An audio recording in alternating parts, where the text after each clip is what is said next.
किसान इनके मैनिफेस्टो में रहता है, किसान इनके भाषणों में रहता है, लेकिन किसान कभी भी इनके रियल एजेंडा में नहीं रहा। 58% लोग डायरेक्टली एग्रीकल्चर पे डिपेंडेंट हैं और जब इतना बड़ा वोट बैंक इन्वॉल्व होता है किसी चीज में तो वहां से शुरू होती है पॉलिटिक्स। और जितनी भी गवर्नमेंट आई है सबने एक ही राग अलापा है कि पहले किसान कच्चे में रहता था, हमने पक्का कर दिया, पहले वो चूल्हा जलाता था, हमने गैस दिला दी। जबकि असल बात यह है कि पक्के मकान में वही रह रहा है जिनके बच्चे खेती छोड़ के बाहर जॉब करने गए हैं। ये पूरी दुनिया में इकलौती ऐसी जगह है जहाँ पे ओनर सस्ते में बेच रहा है और कंज्यूमर महंगे में खरीद रहा है, और जिसका ना लैंड है ना अनाज है, जो मिडिल मैन है वो सबसे ज्यादा मुनाफा कमा रहा है। एक किसान हो और आपने पूरे साल भर मेहनत करके एक फसल उगाई है, अब उस फसल को आपको बेचना है, तो जो हमारा करंट सिस्टम है उसमें हम 3 तरीके से अपनी फसल को बेच सकते हैं। पहला है लोकल मार्केट, दूसरा है एपीएमसी मंडी और तीसरा है एमएसपी। पहला ऑप्शन है लोकल मार्केट। इसमें किसान अपनी जान पहचान के साहूकार किसी शॉप पे या किसी लोकल मार्केट में अपनी इंडिविजुअल कैपेसिटी में जाके बेच सकता है। अब 30 से 40 किलो की बात हो तब तो वो ये कर सकता है, लेकिन जब कुंटलों में अनाज होता है तो उसके लिए एक इंफ्रास्ट्रक्चर चाहिए होता है, जैसे कोल्ड स्टोरेज, वेयर हाउसेज, इनमें बहुत पैसा लगता है। तो इसमें गवर्नमेंट ने एक सेकेंड ऑप्शन दिया एपीएमसी मंडी का, जो कि स्टेट गवर्नमेंट रूल करती है। इसमें कोल्ड स्टोरेज, वेयर हाउसेज, हर एक चीज का वो लोग टेक केयर करते हैं। किसान को सिर्फ ट्रांसपोर्ट पे पैसा लगा के वहां तक जाना है और अपना सामान बेच देना है। जब अनाज लेके किसान एपीएमसी मंडी पहुंचता है तो वहां पे कमीशन एजेंट होते हैं जिनका काम होता है लोडिंग, अनलोडिंग, बिडिंग के लिए प्रोसेस पूरा देखना। वो एक तरह से फार्मर्स के रिप्रेजेंटेटिव की तरह एक्ट करते हैं।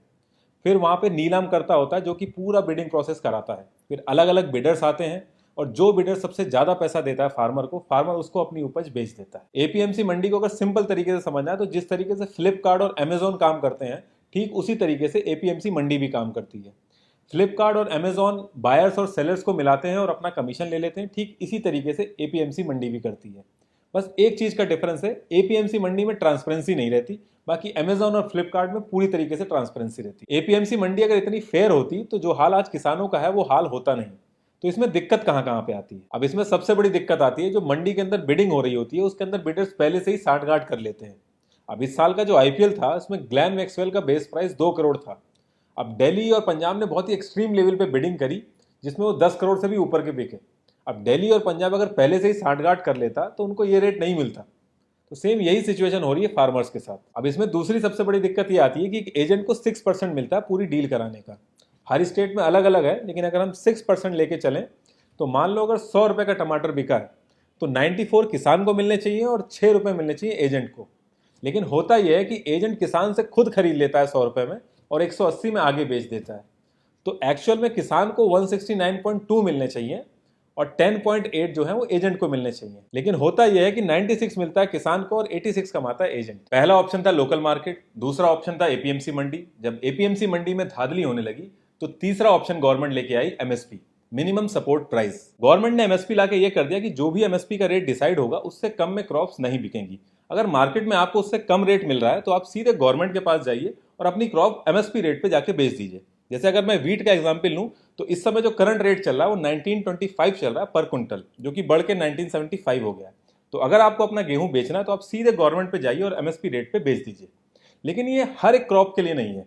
23 एसेंशियल क्रॉप है जिसपे एमएसपी लगता है और बाकी किसी पे नहीं लगता है। एमएसपी आने से भी किसानों की प्रॉब्लम सॉल्व नहीं हुई। जो भी रेट एमएसपी का गवर्नमेंट डिसाइड करती थी लोगों ने उससे ज्यादा देना ही बंद कर दिया। बिडिंग प्रोसेस में भी एमएसपी का जो रेट होता था उसके आसपास ही बिडिंग लगती थी। यहाँ तक कि जो लोकल साहूकार भी थे वो भी यही कहते थे कि आपको बेचना एमएसपी पे ही जाके है, तो इतना ट्रांसपोर्ट का पैसा आप लगा रहे हैं, इससे बढ़िया आप यहीं बेच दीजिए। तो कुल मिला के जो मिनिमम सपोर्ट प्राइस था ये मैक्सिमम सपोर्ट प्राइस बन गया। अब इसमें एक दिक्कत और आती है कि एमएसपी पूरे इंडिया में सेम रहता है, लेकिन फार्मिंग की जो कॉस्ट होती है वो हर एक स्टेट में अलग अलग आती है। इतनी सारी दिक्कतों के बाद भी जब किसान एमएसपी पे बेचने निकलता है तो वहां भी काला बाजारी आ गई है। एमएसपी का जितना भी प्रोसेस है, मैनेजमेंट और स्टोरेज, वो सारा एफसीआई देखती है। तो जब किसान अपनी फसल लेके वहां पहुंचता है तो उसको कोई ना कोई बहाना बना के उससे चक्कर लगवाए जाते हैं।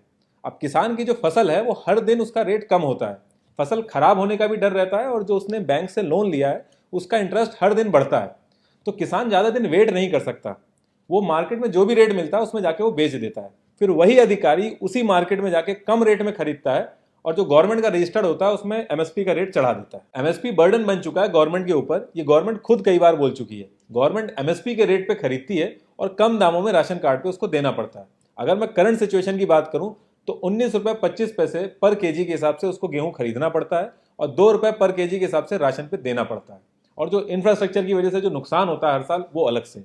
90,000 करोड़ का नुकसान हुआ है अनाज खराब होने की वजह से, क्योंकि प्रॉपर इंफ्रास्ट्रक्चर ही नहीं है हमारे पास। अब ये तो हो गई करंट सिचुएशन फार्मर की। अब ये जो नए बिल आए हैं इनसे क्या क्या चेंजेस आएंगे। जून 2020 में गवर्नमेंट इस बिल को ऑर्डिनेंस की तरह लेके आई। जब एक्सट्रीम सिचुएशन हो और पार्लियामेंट सेशन ना रन कर रहा हो तो प्रेसिडेंट ऑफ इंडिया के पास पावर होती है कि वो इस तरीके के ऑर्डिनेंस ला सकते हैं। तो पहला है the farming produce trade and commerce. इसमें आप एपीएमसी मंडी के बाहर भी बेच सकते हैं। जो छोटा किसान है, जो स्मॉल स्केल फार्मिंग करता है, वो अभी भी मंडी के बाहर ही बेचता है। लेकिन अगर आप एक लार्ज स्केल फार्मिंग करते हैं और आप चाहते हैं कि गवर्नमेंट एमएसपी से आपकी फसल सिक्योर रहे, तो आपको एपीएमसी मंडी के अंदर ही बेचना होगा। 7,000 एपीएमसी मंडी एरिया वाइज डिवाइडेड है और हर किसान को अपने एरिया की एपीएमसी मंडी में आके ही अपनी फसल बेचनी होगी।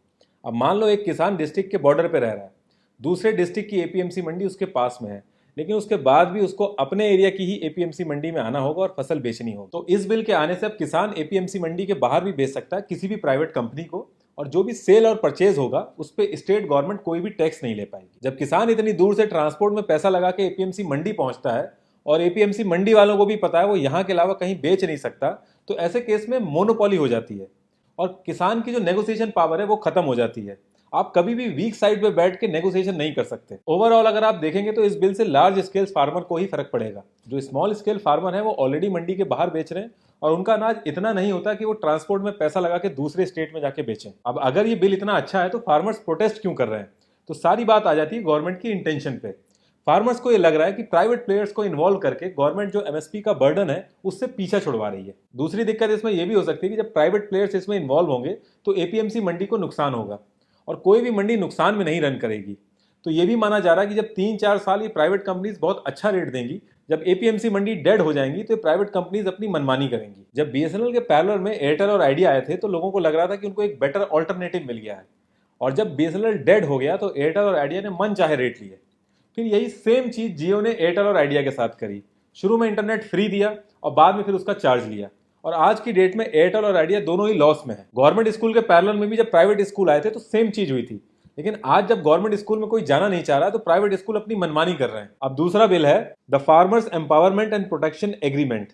जैसे कि इसके नाम में ही क्लियरली मेंशन है एम्पावरमेंट एंड प्रोटेक्शन एग्रीमेंट, तो इससे क्लियरली पता चल रहा है कि फार्मर और एक प्राइवेट कंपनी के बीच में एक लीगल एग्रीमेंट होगा। फार्मिंग के अंदर जब प्रोडक्शन ज्यादा होता है तो प्राइस कम होता है और जब प्रोडक्शन कम होता है तो प्राइस ज्यादा होता है।